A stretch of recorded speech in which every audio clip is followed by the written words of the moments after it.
Hi guys, good morning and welcome back sa channel ni Ma'am Pipi Vlog. Sunday today guys. So ayan, nagbabalik po muli ako sa channel ni Ma'am Pipi Vlog. Kasi guys, nawala ako for almost 1 week. Kasi po, nagpunta ako ng Maynila dahil yung pamangkin ko ay namatay. So hindi na po ako nakapagpaalam. At ito, bibisitahin ko na yung mga girls. Titignan natin kung ano pong mga pinagkakaabalahan nila for today. So tara guys, punta natin po sila. Hindi nila alam, nandito pa ako guys. Ayan, busy sila. Nagwawalis yung mag-ina, si Padiday at saka si Marjorie. So yan, lapitan natin sila guys.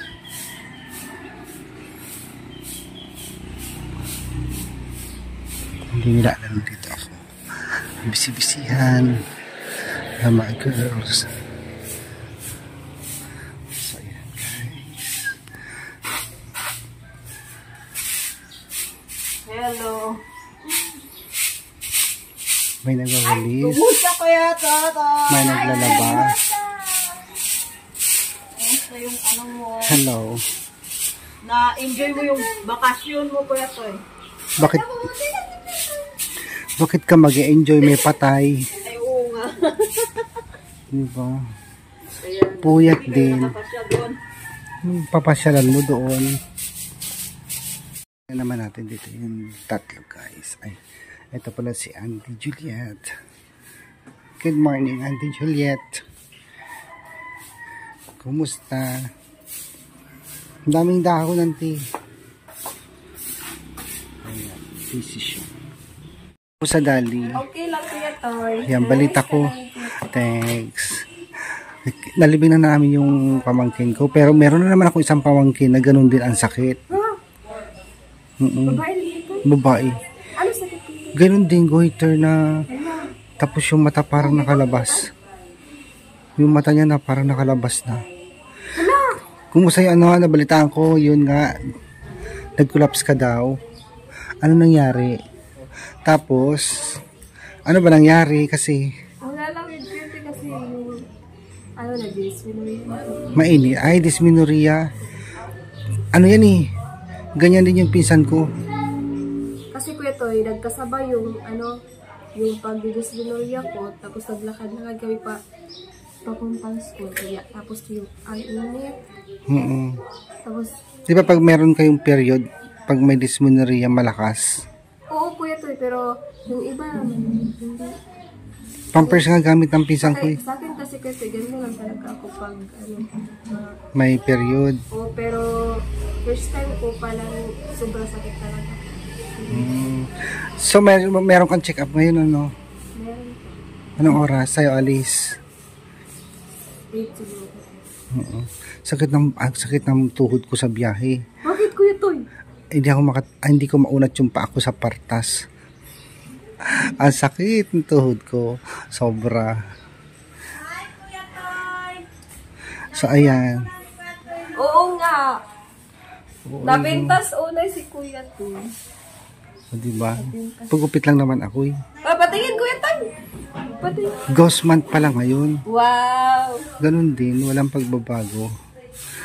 Ayan. Tingnan natin si Irene.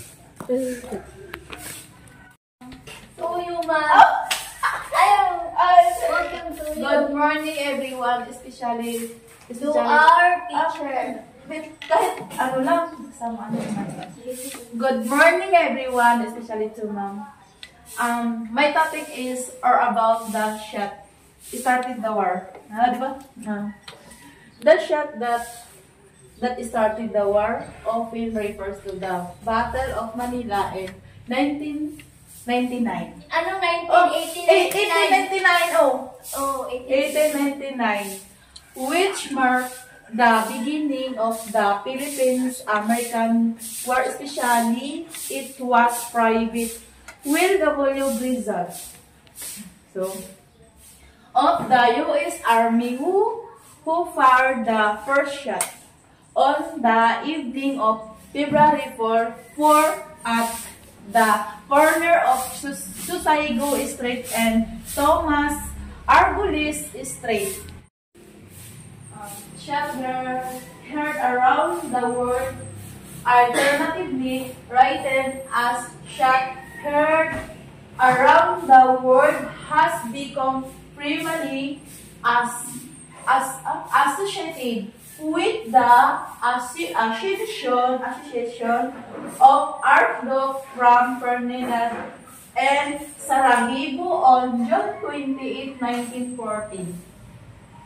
Franz Ferdinand, the heir to the Austro-Hungarian throne, and his wife Sophie were shot and killed by Gaberliu, siguro yata ito ba? Nakakong lang. Gaberliu Principe, a Bosman, Serb nationalist, and member of the Blank, and this event triggered a series of diplomatic and military action that ultimately lead to the outbreak of the war. So ito po, magpaliwanag na po, Chris. So ito po si Will W. Grison. Siya po yung unang nagpasimuno nung siya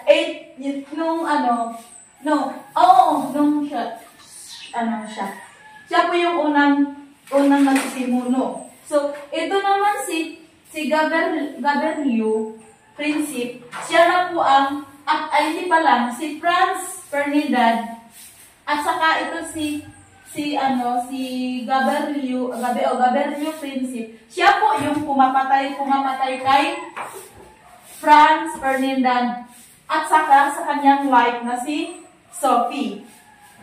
So, nangyari po to dito June 28, 1914.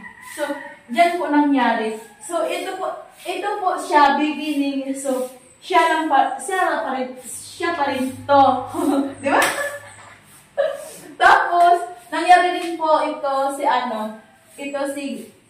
si Will W. Grison noong 1899. So, siya yung nangyari nung pupunta siya ng Amerika. Kaya siya po yung nagsisimuno nung nag-shot. Kaya nangyari dito kay Franz Ferdinand at saka sa kanyang wife na si Sophie. Ang nagpatay sa kanya, yung sa kanya, si Gaberliu Principe. Siya na po yung pumapatay sa kanilang dalawa. So, I thank you, ma'am. Okay, thank you. Okay lang? May naintindihan ako dito. May naintindihan ako yung ano yan. Di ba? Ang ganda ba? No, okay lang. Tama. Good. Si Kuya Toy! Nandiyan si Kuya Toy! Oo ka, nag-iwan ka rin! Paano po? Wala ka paano na si Kuya Toy! Ano? Kuya Toy, naririnig mo? Ay, hindi. Binibidyo kita. Toy, bakit nag-ano ka? Ano yung... Sinasakisan ko pa naman to. Ano yung pinopronounce mo ditong ano? Ha? Hindi mo mabasa-basa kanina. Asan na ba yon? Hindi, dito ako kaya binabalik-balik ko yung hindi ko malilito dito. Dito, oh. Diplomatic, military. Ay, dito ako. Heard. Sa herd ako. Ay, hindi. Tama. Dito ako mahirapan sa mga. Kaya binabalik-balik ko dito pag Kumusta kayo dito?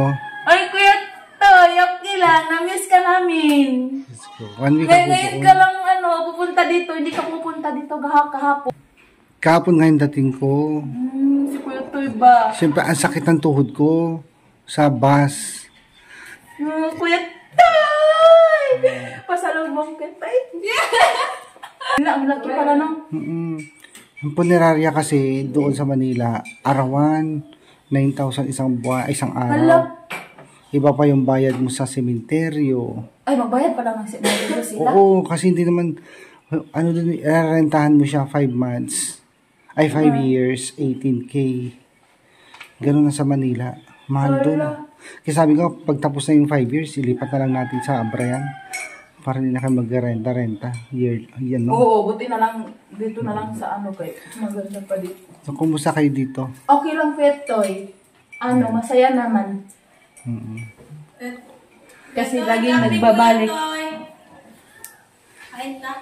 Hindi, ayoko kumain. Yan, pupunta pala kayo ng Bangged today. Oh yes, Sige. Petoy. Mamili na rin tayo ng stocks nyo At sa... saka, mag-ano daw kami. Mag-inasal. Ay. Okay lang. Yan, ano naman ginagawa mo dyan? Ano? Tapos na yung project nyo. Petoy, maganda ba yung report ko dito? Mamaya na naman. Kulang pa. Ha? Kulang pa yung ano, performance. Okay lang na. Yan. I-master mo siya. Kaya dinagay ko dito kasi ka-51 pa ako. Kaya binabalik-balik ko dito mag-ano. Kailan mo yung i-report? Ka-51 ako. Kailan ngayon? Anong petsa? Anong buwan? Ang tagal pa. Tagal Pero pa may ano naman, 6 na naka-report. 6 na tao. 6 na tao pala. Oo. Oh. Matagal mo pa pag-aralan yan. Master mo para ano. Kami lang ni Daddy ang naka-Manila paper. Sabi nila, pag mas maganda na yung Manila paper kasi may points ka daw. May social points. Ito yung pinatay ni Gabrielio Basic. Mag-asawa. Siya yung nagsisimuno kuya Toy sa lahat. Siya yung nagsisimuno. Siya. Okay, ka nang magsimula ka ba? Diba? May maintindihan ako dito kayo. Basta dito, mag-partner. I-master mo siya para pag ikaw na yung mag-report, hindi Pero ka na hindi na ako mahirapan. kinabahan sa pag-ano kahit marami. Meron ako narinig sa hindi mo man mabigka-bigkas. Eh, dito sa herd at saka nationalist na ano po dito. Dito lang ako malilito sa kay Ferdinand.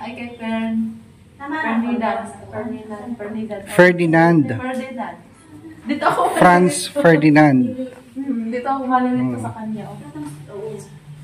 Binabalik-balik kong to kwento kasi pag Ferdinand. may mga literang R kasi hindi ko malilito.